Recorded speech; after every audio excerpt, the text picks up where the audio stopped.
এটাই আহ্বান, যেহেতু আজি শ্ৰীমদ ভগৱত পাঠ কাৰ্যসূচী অৱলম্বন কৰিছে আৰু তাত আমাক অতিথি হিচাপে আহ্বান জনাইছে, যদিও আমি অতিথি হিচাপে আহিছোঁ যদিও নিজৰে অনুষ্ঠান এইটো। আৰু এই ভগৱত পাঠ অনুষ্ঠানটিৰ এটাই উদ্দেশ্য, সমগ্ৰ বিশ্বত ব্ৰহ্মাণ্ডৰ মাজত শান্তি প্ৰতিষ্ঠা হওক, ভাতৃত্ববোধৰ উদ্ধাৰ হওক। এইবাৰ সোণালী জয়ন্তী বৰ্ষ শ্ৰী শ্ৰীমদ ভাগৱত অনুষ্ঠানত আমাৰ এতিয়া বৰ্তমানৰ কামৰূপ জিলা আৰু আমাৰ এতিয়া তামোলপুৰ জিলাৰ ঠিক সীমান্তৱৰ্তী ঠাই গৰকা গাঁও, সেই গাঁওখনৰ আমাৰ যিটো ৰাইজৰ যিটো আধ্যাত্মিকতা, এই আধ্যাত্মিকতাৰ ওপৰত আমাৰ পূৰ্বপুৰুষসকলে যি অনুষ্ঠানটি আমাৰ জন্ম দি থৈ গ'ল, তেখেতসকলক এই চেগতে মই শ্ৰদ্ধা নিবেদিছোঁ। হিয়াৰাম উঠো জুবিন গাৰ্গদেৱক, আমাৰ ডক্টৰ ভূপেন হাজৰিকাদেৱক, আটাইকে আমি এই চেগতে শ্ৰদ্ধাঞ্জলি নিবেদিছোঁ। আৰু কথা হ'ল, এইবাৰ আমাৰ 50তম বৰ্ষ সোণালী জয়ন্তী বৰ্ষ। এই সোণালী জয়ন্তী বৰ্ষত আমি অতীত যিখিনি আমাৰ স্মৃতি আছে, স্মৃতিক খুঁৱৰি এখনি আমি স্মৃতিগ্ৰন্থ আজি এইবাৰ অহাকালি আমি উন্মোচন কৰিম, স্মৰণিকা। তাৰে মই সম্পাদকৰ দায়িত্বত আছোঁ, মোৰ দাদা গিৰিন্দা সভাপতিৰ দায়িত্বত আছে। মোৰ কাষত আছে আমাৰ গাঁও পৰিচালনা সমিতিৰ, মন্দিৰ পৰিচালনা সমিতিৰ সম্পাদক শান্ত কাকতি, গাঁও প্ৰধান সঞ্জয় দাস। আমাৰ আটাইৰে সহযোগত, আটাইৰে উদ্যোগত আমি এই অনুষ্ঠানটি দুদিনীয়া কাৰ্যসূচী কৰিছোঁ। আজি প্ৰথম কাৰ্যসূচী। এই প্ৰথম কাৰ্যসূচী আমাৰ ইতিমধ্যে নাম প্ৰসংগ হ'ল, তাৰপিছত মূল ধ্বজা উত্তোলন হ'ল। ধ্বজা উত্তোলন কৰাৰ কাৰণে আমাৰ আমন্ত্ৰণ জনাইছিলোঁ সন্মানীয় আমাৰ কমলপুৰ সমষ্টিৰ বিধায়ক দিগন্ত কলিতা ডাঙৰীয়াদেৱ। তেখেতৰ দলীয় মিটিঙৰ কাৰণে তেখেত অলপ দেৰিকৈ আহিব মোক জনাইছে, অভাৰ টেলিফোন তেখেতে জনাইছে। আমাৰ অনুষ্ঠান হ'ল, এইবাৰ আমি অনুষ্ঠান কৰিছিলোঁ আমাৰ এই সোণালী জয়ন্তী বৰ্ষৰ 50খন পতাকা আমি উত্তোলন কৰিলোঁ ৰাইজে। তাৰপিছত স্মৃতি তৰ্পণ কৰাৰ কাৰণে আমি আমন্ত্ৰণ জনাইছিলোঁ আমাৰ অতিৰিক্ত জিলা সত্ৰ ন্যায়াধীশ আদালতৰ অধিবক্তা জয়ন্ত ডেকা ডাঙৰীয়াদেৱ। তেখেত আমাৰ মাজত ইতিমধ্যে আপোনালোকে গমেই পালে, স্মৃতি তৰ্পণ উত্তোলন কৰিলে।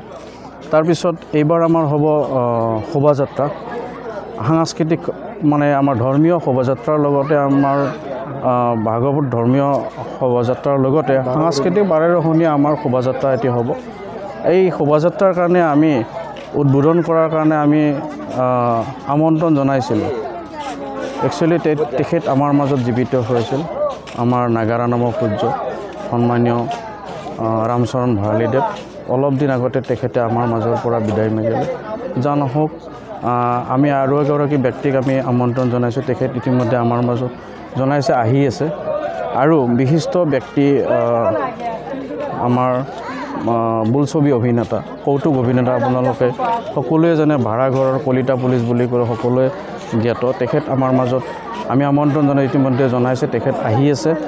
আৰু তেখেতসকলক লৈ আমি এতিয়া সাংস্কৃতিক ধৰ্মীয় শোভাযাত্ৰাৰ লগতে সাংস্কৃতিক শোভাযাত্ৰা আমি ইয়াৰ পৰা আমি ঠিক ধৰি লওক 8 কিলোমিটাৰ দূৰত্বৰ পৰা আমি এনেকৈ আকৌ মন্দিৰলৈ ঘূৰি আহিম। ইতিমধ্যে আমাৰ ৰাইজ সকলোৱে একগোট খাইছে, আপোনালোকে দেখি পাইছে।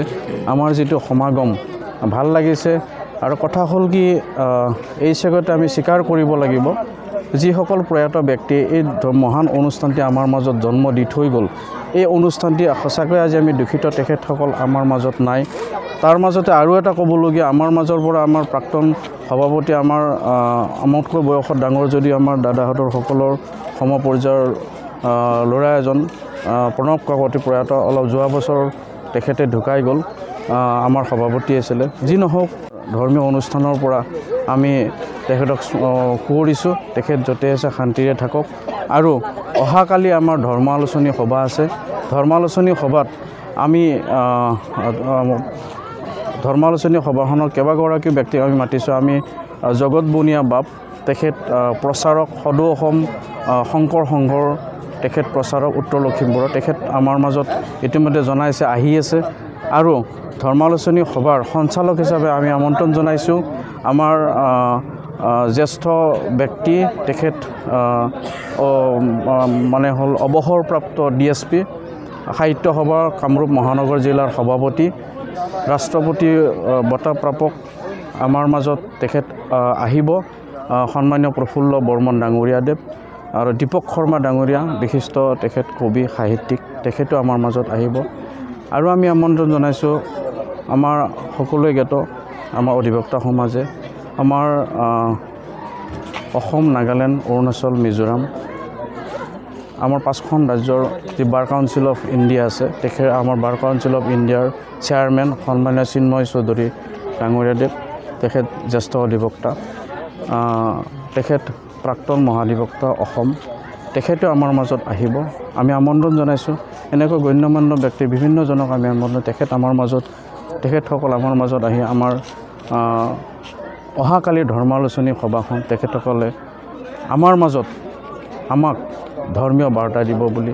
আমি আশা কৰিছোঁ আৰু এই চেগতে আমাৰ ৰাইজৰ মংগল কামনা কৰিছোঁ আমি আটাইয়ে যাতে এই একতাৰ এনাজৰীৰে ভৱিষ্যত প্ৰজন্মক আমি চলাই যাব পাৰোঁ আৰু ইয়াত যাতে সুস্থ বাতাৱৰণ আজি যেনেকৈ আপোনালোকে দেখিছে ভৱিষ্যতেও যাতে এনেকৈ আমাৰ মাজত সুস্থ বাতাৱৰণৰ সৃষ্টি হৈ থাকে তাৰ কাৰণে ভগৱানৰ ওচৰত প্ৰাৰ্থনা কৰিছোঁ ধন্যবাদ মন্দিৰত নে ঘৰত মন্দিৰত বিয়া কৰিব যাই আছো মন্দিৰত যাই আছা চ' তোমালোকৰ প্ৰেম বিবাহ নেকি ভাল পোৱা নেকি ঘৰৰ পৰা একচেপ্ট কৰিছে পৰিকল্পনা কি আছে বিয়াৰ পিছৰ পৰিকল্পনা ক'ৰবাত ফুৰিব যোৱা কিবা কিবি আছে গোৱাত ফুৰিব যোৱা গোৱাত যাবা আচ্ছা ঠিক আছে বাৰু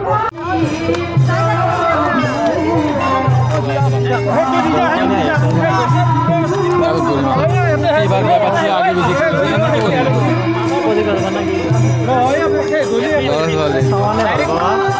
শিকিলে সুধিম আমৰা পয়লা হয়ে যাব এফালে কইনা গৰিমা আপনি দৌৰা কইনা কোন কইনা তুমি কোৱাচোন বাৰু তোমালোকক ভাল পোৱা নে কি কিমান দিনৰ সম্পৰ্ক কোৱা তোমালোকৰ কিমান দিনৰ সম্পৰ্ক 1 বছৰ তোমাৰ পৰিকল্পনা কি আছে কিবা সংসাৰ আগবাঢ়া কিবা পৰিকল্পনা একো নাই পৰিকল্পনা নাই মানে সন্মতি আছে নে নাই বিয়া